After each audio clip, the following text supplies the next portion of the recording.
Well, welcome everybody to our online program on addiction and recovery from the Sunshine Coast Health Center up here in Powell River, BC. And our topic is going to be imperfection. And there's a reason for that. A lot of the clients we work with here have a really tough time looking into a mirror. They don't really like this person that is looking back at them. They wonder, can I really resist a drug craving if I get one? What if I go back to school? Will I really succeed? Or, if I go back to work, man, that's going to be kind of weird, right? Yeah. Or how they're going to relate to the family. Some of the guys actually refuse to look at themselves in the mirror. They just don't like what they see. And others don't like looking in the mirror because they've told me this, they're afraid of discovering who that person is for fear that they won't actually like the person. So how this sort of, what we would call low self-confidence, low self-esteem really works against recovery. And here's the reason, because basically getting past the drugs demands that you get really comfortable with who you are as a person. And this means, understanding not merely your strengths or your gifts to the world, but also your limitations and your imperfections.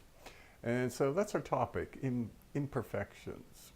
And intellectually, I think everybody agrees that yes, to be human is to make mistakes, and we can all be very intellectual about this and agree. But people in early recovery, they don't really buy into it regardless of what they say.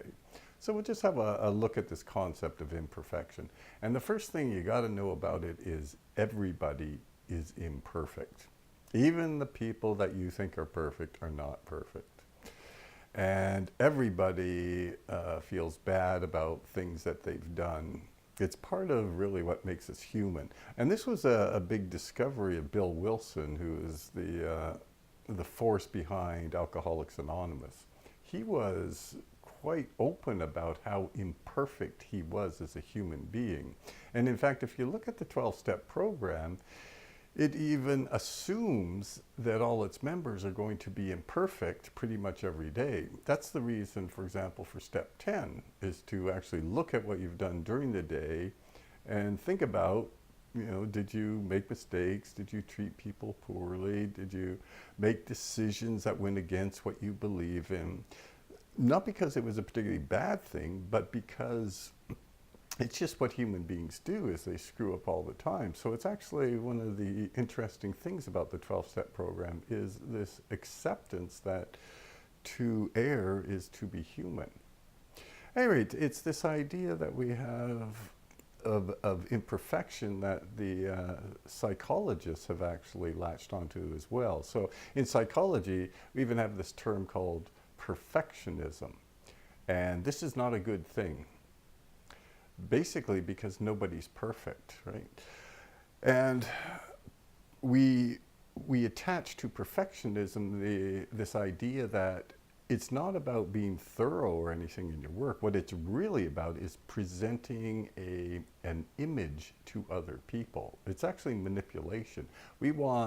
Perfectionists want people to look at them in a certain way, not as they actually are, but as this very competent kind of person. So they do things in public that they are very, very good at it because basically they rely on other people to pat them on the back to feel good about themselves. And one of the dangers of relying on people to pat you on the back, so you have to be so incredibly competent, is that you're going to live a very constricted life because human beings are pretty limited. They're not competent in more than one or two things, right?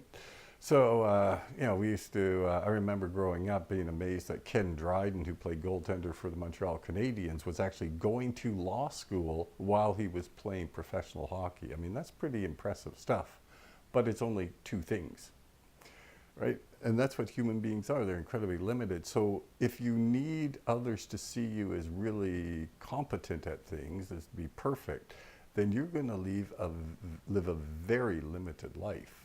And you're going to actually lose out a lot of what makes life life, because you have to be seen as perfect.